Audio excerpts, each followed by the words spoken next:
No dia de hoje venho mostrar-vos uma notícia que a grande generalidade das pessoas, penso eu pelo menos, não tenho nenhuma prova do que estou a dizer, encarou como algo bastante positivo. Afinal, temos um número associado à natalidade que não era tão alto desde 2012. O problema desta natalidade é que é apenas mais um dado que comprova a substituição populacional, porque quase um terço dos bebés nascidos em Portugal no ano passado são de mães estrangeiras e, portanto, isto parece-me ser apenas um dado que comprova esta substituição, que já não precisa de grandes debates, honestamente. Eu acho que os dados são tão claros que qualquer pessoa que queira olhar para eles de forma honesta vê esta situação.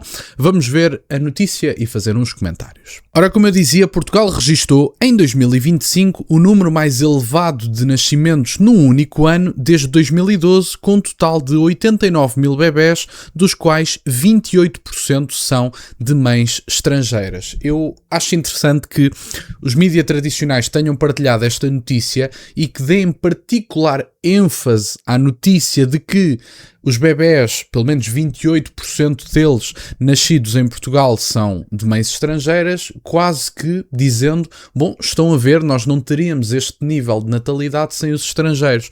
Mas qualquer pessoa que olhe para esta notícia de forma objetiva vai perceber que, além da baixa taxa de natalidade dos portugueses, que é uma evidência já há uns bons anos, já não sei precisar há quanto tempo, mas já há uns bons anos, e que além dessa taxa de natalidade ser baixa, a entrada massiva de imigrantes continua em Portugal, apesar de ter abrandado um bocadinho, visto que o governo acabou com o regime de manifestação de interesse, que sem dúvida nenhuma abrandou as entradas, mas não iniciou as saídas. Essa é a situação. Ou seja, nós até podemos dizer deste governo que abrandou as entradas, sem dúvida nenhuma. É uma evidência demonstrada pelos dados. Agora, abrandarem as entradas quando já temos imigração a mais em Portugal não é suficiente. Agora é preciso iniciar o fluxo das saídas do país e em massa, diga-se de passagem, porque não podemos continuar com este tipo de situações. Os dados divulgados ao longo do ano através do teste do pezinho já antecipavam que 2025 iria inverter a tendência do ano anterior, quando se registou uma quebra de natalidade em Portugal. Segundo o Instituto de Registros e do Notariado, no ano passado nasceram 4.520 bebés, assim é que é, do que em 2024. Especialistas consideram este aumento uma boa notícia, mas alertam que não deve ser encarado como uma mudança definitiva na tendência de nascimentos do país, revela o Jornal Público. Há várias questões a considerar, mas não me parece que, do ponto de vista da natalidade, devemos assistir a grandes alterações, afirma a demógrafa Ana Fernandes, investigadora da Faculdade de Ciências Sociais e Humanas da Universidade Nova de Lisboa.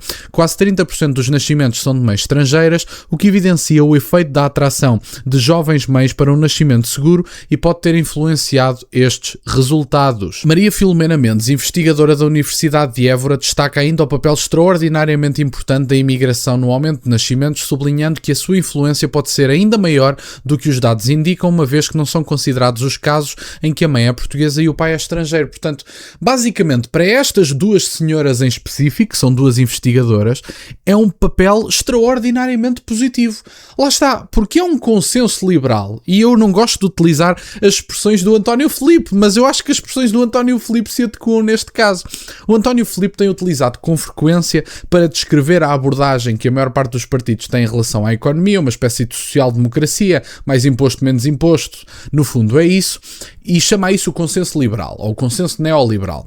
Eu ao consenso liberal chamo a esta ideia de que as pessoas são números, a cultura é uma abstração. Segundo os liberais, as pessoas são números, a cultura é uma abstração, a identidade nacional é quase uma alucinação coletiva e qualquer pessoa que acredite que a identidade nacional influencia evidentemente a pessoa que é ignorado pelos próprios, porque os liberais argumentam e têm como a sua própria forma e mundivisão, argumentam que a verdadeira libertação do ser humano tem que ver com a libertação da família, a libertação da sua comunidade, a libertação da sua nação, porque são formas de cortar as pernas a todas as possibilidades de identidade que o indivíduo poderia ter. Mas já dizia Aristóteles na Ética a Nicômaco, quem vive fora da comunidade ou é um animal ou é um deus. E como eu não me quero considerar nenhum dos dois, somos animais, mas somos animais racionais, mas não era isso que Aristóteles queria dizer e todos nós percebemos isso.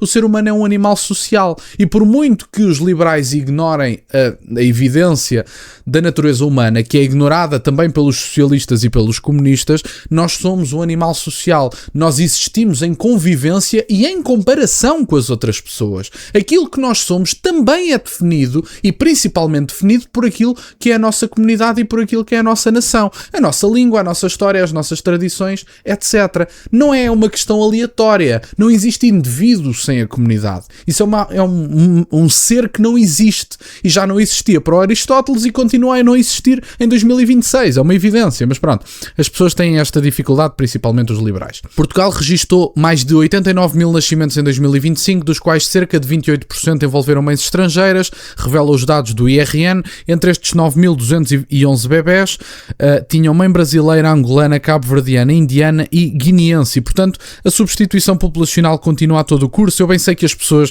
não gostam que eu utilize esta expressão, algumas das que comentam, mas é uma evidência. Quer dizer, a taxa de natalidade está baixa, apesar da entrada de imigrantes ter abrandado, e eu gosto de ser justo com os dados, é uma evidência que a entrada de imigrantes abrandou, já tínhamos imigrantes a mais há 1 ano ou 2 atrás. Portanto, abrandar a entrada não é suficiente. Nós dizermos, temos cá 1,5 milhão de pessoas, mas agora, em vez de 200 mil, só entraram 50 mil, isso para mim não é uma melhoria. Continuam a entrar pessoas quando já estavam cá pessoas a mais. E isso é demonstrado na pressão dos serviços públicos, na pressão no mercado da habitação, que é uma evidência que influenciou os preços das rendas. Ao contrário do que diz a Mariana Mortágua, é evidente para qualquer pessoa com 2 dedos de testa que os vistos gold, que representavam menos de 5% das movimentações do mercado da habitação em Portugal, são muito menos influentes no preço das rendas do que a entrada massiva de 4 vezes as pessoas que tínhamos há 7 anos atrás. As pessoas do ponto de vista dos estrangeiros.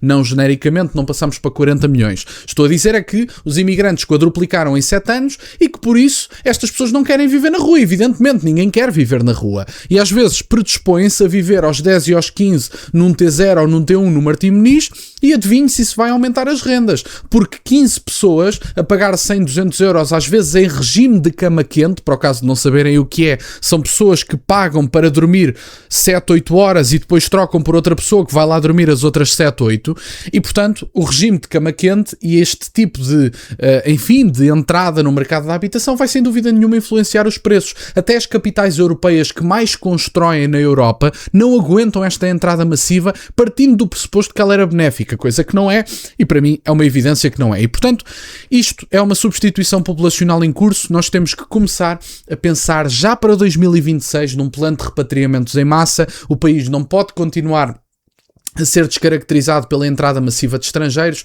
e eu não tenho nada pessoal contra seja quem for, eu tenho amor ao meu país e eu não quero aceitar e não vou aceitar que o meu país, as ruas do meu país estejam a ser descaracterizadas, que já não se fale português na maior parte das ruas do meu país e que de repente eu não reconheça a maior parte das pessoas que vivem à minha volta porque têm culturas diferentes, muitas vezes antagónicas e que dizem abertamente, algumas delas, não todas evidentemente, que nos querem destruir e que querem subverter as nossas instituições. Isto é para reverter e teremos de fazer repatriamentos em massa.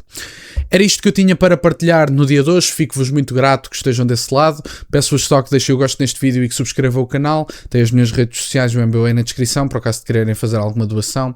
E nunca se esqueçam, meus caros, questionem tudo. Até à próxima.